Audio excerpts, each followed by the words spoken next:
Hello everyone, welcome back to my channel. I'm here with Bernard Socks on Friday and we've done our words for the day, which is very satisfying, isn't it? And Socks has been helping me.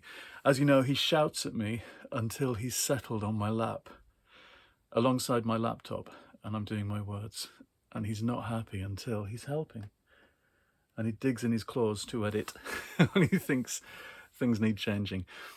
I was just thinking about these books, my Puffin Doctor Who mashups with classics that I've published the last 3 years with Puffin. And I had one of those moments of thinking about myself as a kid. I think because it was my birthday, and thinking about brilliant birthdays in the past, especially when I was 12 and 13, and getting that tape recorder from my mum. That's the thing I remembered on my actual birthday, as I often do.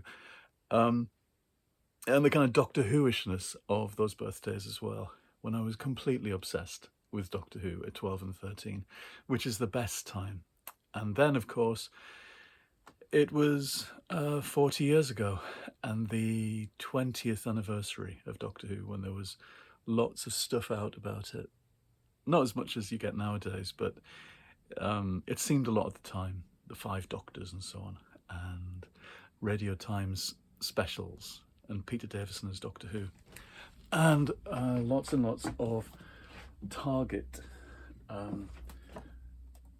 novelizations. All of mine are scattered like the key to time itself through my bookcases. Here there's the a number of the third and second Doctor ones, and these covers are so nostalgic and so wonderful. I think, though, even more nostalgic for me are the ones that came out while I was that age and were kind of recovered for the 1980s. This one especially, The Demons. A friend of mine, Rylan, read this for the first time recently at the age of 40, and I can't tell you how envious I was to read this for the first time. The idea of not knowing it off by heart yet.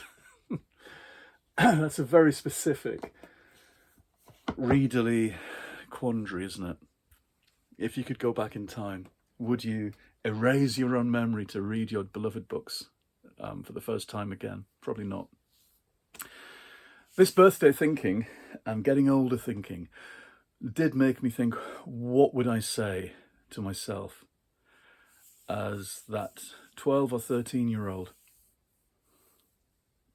And it's like that, those essays you read, isn't it? What would you tell your younger self? And I think I've arrived at my best answer. In the past, I said things like, don't be so good.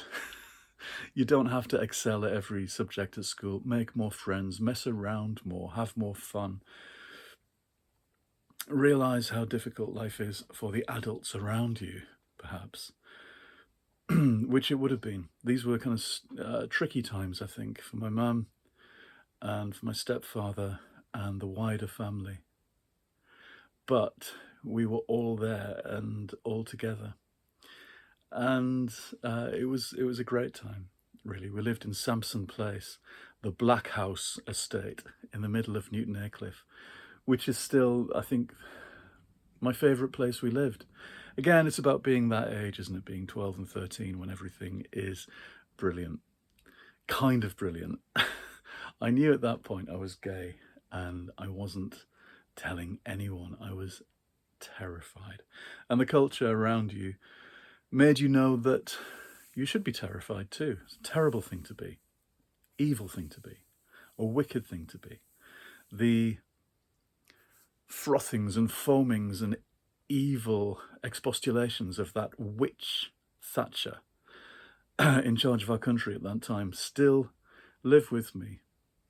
When she said things like the idea that people are growing up with the unalienable right to be gay was a bad thing, was a terrible thing. She was wicked. And everybody would agree with that now. But how did we live through that time? And how did things change, apparently change so quickly? People are still here with their legacy of being brought up to feel they were utterly wrong. And I would go back in time with a TARDIS and tell that 12 and 13-year-old in the early 80s in Newton Aycliffe that things are okay. And I would give him these.